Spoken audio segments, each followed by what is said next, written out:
Bien le bonjour mesdames et messieurs, bienvenue sur Les Alpins et bienvenue dans le premier épisode de notre série Mekajin où vous allez comprendre et apprendre tout ce qui peut être utile sur cet hélico durant sa restauration. Alors du coup, aujourd'hui, pour le premier épisode, on va vous parler du système de démarrage de la turbine. Ça en vaut la peine d'en faire un épisode, donc on va vous expliquer donc les premières versions des démarreurs de la fabuleuse Palusto 4. Et on aura deux systèmes à présenter, d'ailleurs, on n'a pas qu'un. Ouais. Parce qu'on verra qu'il y a quelques subtilités sur cet hélico qui sont un peu merguezesques. Donc pour commencer cette vidéo, on va déjà commencer par expliquer un système de démarrage qui n'est pas sur le jean, enfin qui n'est plus sur ce jean, et c'était le système de démarrage à manivelle. Et on va se rendre compte que ça a été équipé sur les premiers exemplaires de jean, et ils se sont rendus compte que c'était pas très pratique et qu'il y avait peut-être d'autres moyens pour démarrer la turbine que juste tourner une manivelle, et ensuite ils ont dérivé sur la valette. Donc cette turbine, pour la démarrer, vous vous tenez bien qu'il faut une force rotative, mais pour une force rotative, il y a deux moyens. Soit vous utilisez un système mécanique pour le faire comme un moteur, soit vous faisiez comme à l'ancienne et vous prenez une manivelle et vous tourniez à la main tout simplement. Donc à la place de ce bon vieux lavalette en place ici présent, on avait une sorte d'énorme bloc où dedans c'était rempli de pignons. Ça s'appelle un système avec cascade de pignons. Donc il y avait des réducteurs pour faire en sorte que quand vous tourniez, vous à votre vitesse avec vos petits bras d'homme faible, la turbine tourne quand même un petit peu plus vite. Donc on retrouvait ce système de cascade de pignons. Et la manivelle, on n'allait quand même pas faire deux manivelles différentes. Parce que, oui, sur le jean, on a plusieurs bras de levier qui peuvent servir de manivelle. Et bah, ils ont fait un truc 2 en 1. C'est-à-dire que la poignée que je tiens dans la main, qui sert actuellement à mettre le jean sur roue ou lui enlever ses roues. Donc, comme ceci, on mettait la poignée ici et on tirait pour le mettre sur roue. Elle servait également à démarrer la manivelle. Enfin, on mettait la manivelle dedans et on commençait à tourner. Cet exemplaire-là n'est pas un exemplaire pour démarrer la manivelle puisque celui-ci n'a plus ce système de toute manière. Mais à l'époque, elle faisait une sorte de Z pour avoir une bonne prise en main et pouvoir faire tourner la manivelle sans aucun souci. Donc on avait une sorte de système avec plusieurs armatures qui se rejoignaient et un T central, un trou central où on mettait la manivelle et on venait faire tourner. Alors maintenant vous vous posez certainement la question de savoir comment on démarrait ce système rien qu'avec une manivelle.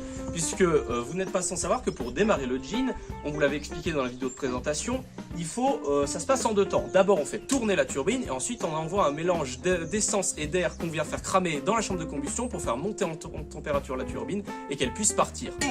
Mais avec une simple manivelle. Je me suis fait très mal. J'ai entendu le petit ping. Donc pour faire ce système avec une manivelle, les ingénieurs ont dû se creuser un petit peu la tête. C'est-à-dire qu'on avait 2 sens de rotation pour démarrer cette turbine.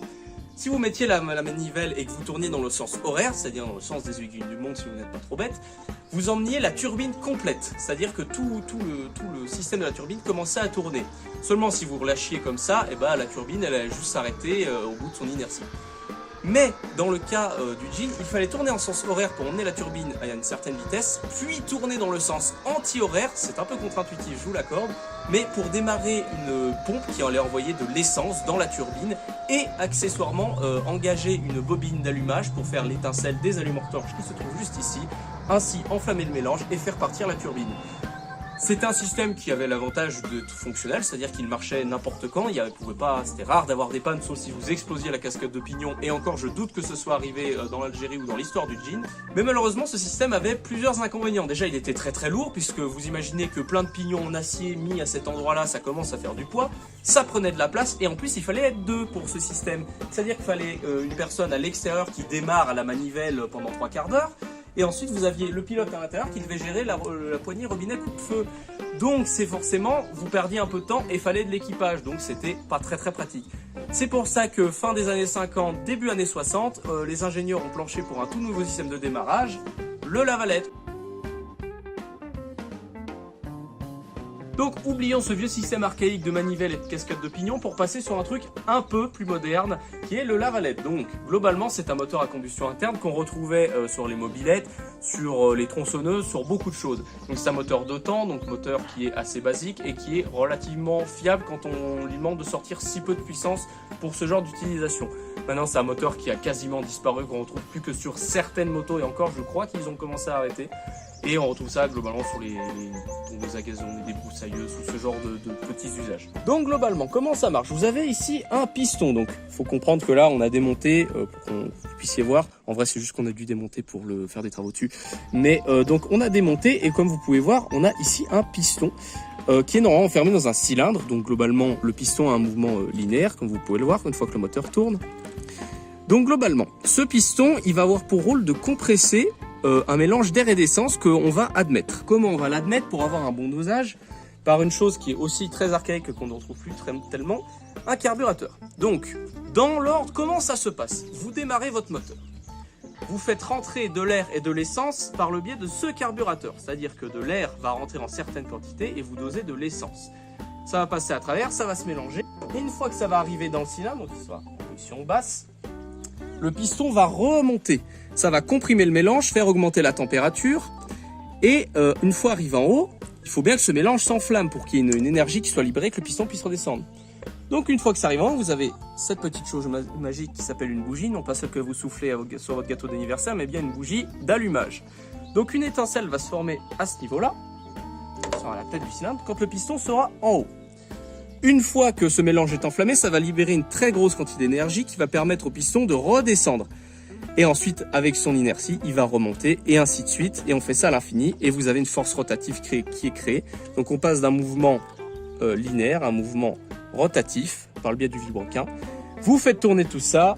Vous mettez un système de transmission qui va du lavalette jusqu'à la turbine et ensuite vous avez votre turbine qui part. Alors maintenant c'est bien, on a eu la première étape que la manivelle faisait, c'est-à-dire lancer la turbine. Mais il faut bien qu'il y ait un allumage dans la turbine, qu'elle puisse partir, prendre de la température et ensuite prendre ses tours et ensuite c'est le kérosène qui prend le relais.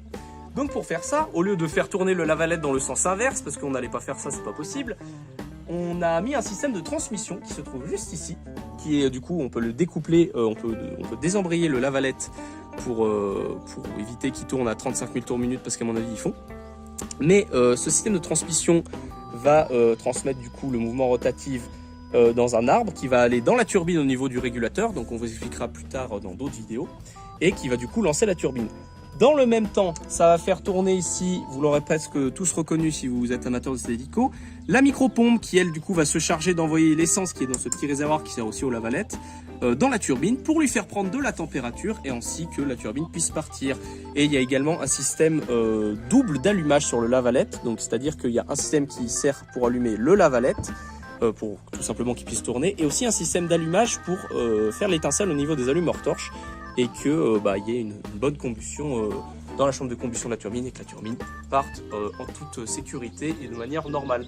Donc on fera l'impasse dessus parce que c'est pas vraiment le sujet de la vidéo aujourd'hui, mais ce bloc en gros il est relativement important parce que c'est là qu'on prend les turbines de la turbine. Quand sur les phases 1 de l'engine vous aviez la tête huilée, c'est là que partait la pompe à huile du rotor. C'est une pièce qui est relativement importante et il y a pas mal de trucs qui sont reliés dessus. Alors maintenant on va quitter le côté mécanique de la chose et voir comment une fois que tout ça marche on le régule. Et on a la chance, et je pensais pas dire ça un jour, on a la chance d'avoir un jean démonté pour pouvoir montrer ça.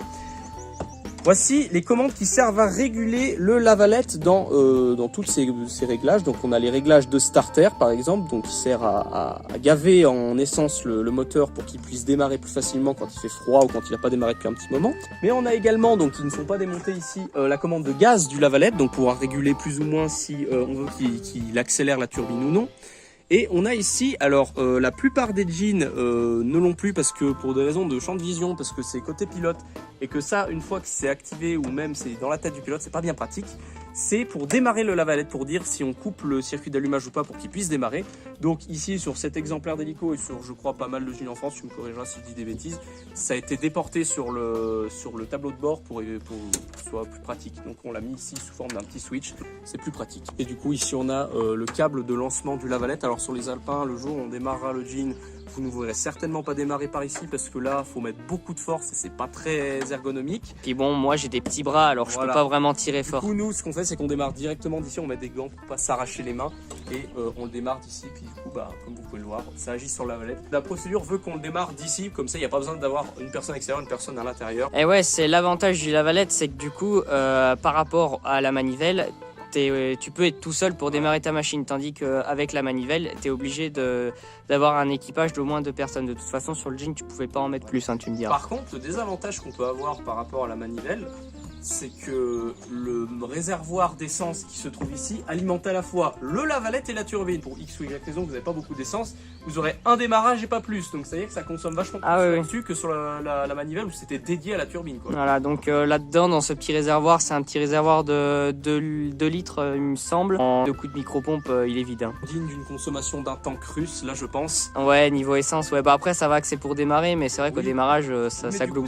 Je sais pas si c'est déjà arrivé. T'imagines, le mec part, il va en vol, il se pose et il peut plus redémarrer, il n'y a plus d'essence. De vieux pilotes qui nous parlaient donc de leurs expériences en Algérie et qui nous disaient que des fois, bon, le Lavalette était quand même un moteur assez capricieux et que pour le démarrer, ils mettaient des chiffons imbibés d'essence devant l'entrée du carburateur et même des fois devant l'entrée d'air de la turbine. Bon, et ben on espère que ça vous a plu. Maintenant, vous aurez tous les secrets pour venir nous voler le jean et pouvoir le démarrer en toute connaissance de cause. Voilà, donc nous on a pris beaucoup de plaisir à tourner ce format, donc vous en aurez d'autres, hein, parce qu'il y a encore pas mal de systèmes mécaniques à vous expliquer sur cet hélico, malgré qu'il soit assez rudimentaire. Puis du coup, n'hésitez pas à vous abonner, laisser des commentaires, partager la vidéo. Je crois que j'ai rien oublié. Et puis à vous brosser les dents au moins 3 fois par jour, parce que c'est important l'hygiène dentaire. C'est vrai. Voilà. Allez, à plus. À plus.